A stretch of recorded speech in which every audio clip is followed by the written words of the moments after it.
Taking the time to tackle those tantalizing tech tools, it's Accountech Bytes, your weekly roundup from the world of accounting technology with me, Tom Herbert. Thank you for tuning in, and as always, please remember to like, subscribe, or follow if you find this useful.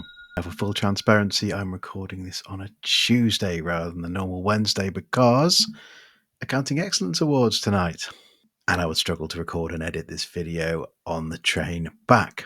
So hi to everyone I met there, congratulations to the winners, and I hope everyone had a great time. Let's kick off the show then, and only one place to start, and that is MTD Corner, as HMRC is now accepting applications for exemption from making tax digital for income tax on the grounds of digital exclusion. The ATT's Emma Rawson breaks down the process. I think some people had quite high hopes for this process as a way of avoiding MTD for income tax for some of their clients. Unfortunately, while the guidance released does give some high-level reasons why an individual might be digitally excluded, it doesn't go into things on a sort of granular case-by-case basis.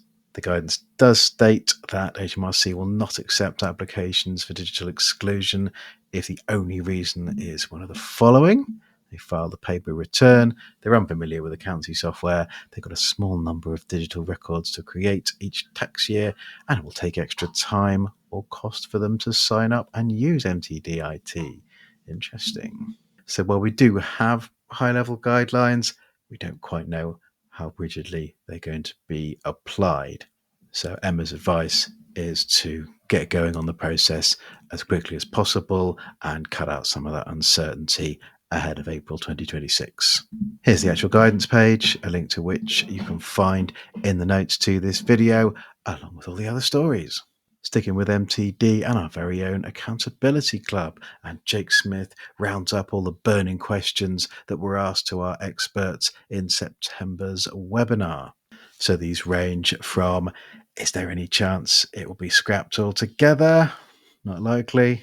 Right through to when insurers are going to come to the table and confirm where they stand on MTD and filings. Speaking of the Accountability Club, we've confirmed the next webinar for 11 a.m. on Monday, the 13th of October. This time talking about getting your clients to take part in the testing. Jake will be joined once again by Chris Downing, along with Rebecca Bennyworth and John Harris. Final thing on MTD and a quick update from the software page. And we have a new addition to the software in development section. It's MTD for Mac OS. No, not a follow-up hit for Joe Dolce, but bridging software for Mac users. Let's get on some news now, and the FT's Emma Ajimang reports that HMRC is under fire for its use of artificial intelligence to assess R&D tax relief claims. So this is following up on a story a month or so back where HMRC lost a legal battle and was ordered to reveal whether it had used AI when making R&D tax credit judgments. And while HMRC has said it is not HMRC policy, this report seems to indicate that individual caseworkers have gone away and used AI to assess some elements of R&D tax claims. This feels like it's going to rumble on for a while. Now, you may have seen this in the headlines, but Prime Minister Keir Starmer has said the UK will be rolling out mandatory digital ID for right to work by 2029. Now, this seems to be a political football to show the government is keen on tackling illegal migration. And like a lot of these schemes, feels like it started with good intentions, but will end up being either a pain in the backside or a white elephant. Let's head over to Moorgate Place, where ICAW has launched the biggest change to the ACA qualification in 30 years, incorporating sustainability, technology, and ethics. Amy Good-Chin has the story.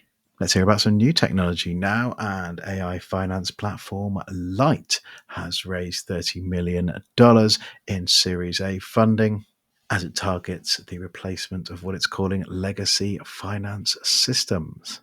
So along with a general ledger, Light has full AR and AP capabilities, along with vendor management, vendor payment cards, expense management, and an AI interface. Interesting piece next from Raconteur, and employees are using generative AI tools to draft legal complaints or file grievances against their employers. Now they're often packed with errors and are clogging up employment tribunals. But legal teams should take them seriously anyway. And a quick happy birthday to Microsoft Excel, which turns 40 today at time of recording. And to celebrate, Microsoft have introduced Excel Agent Mode.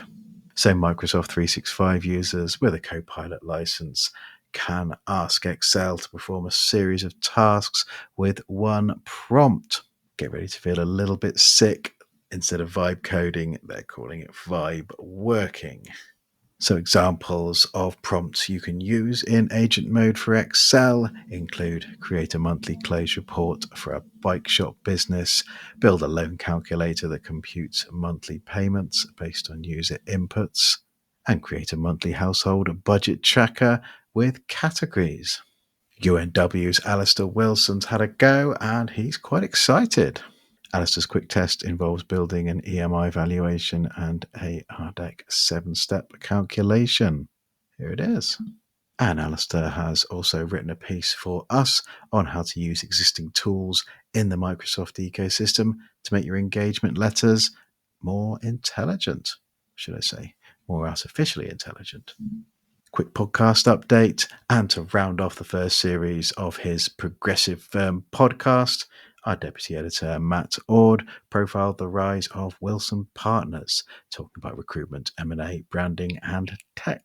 You can check that out by searching for Accounting Web wherever you get your pods. A couple of quick accounting tech updates now, and Cloud Accounting Suite Acting Office has announced an integration with FreeAgent. And identity service provider VSID has launched its One Sign ID re-verifiable e-signature and ID validation certificate. Right, that's your lot for today. Thank you very much for watching.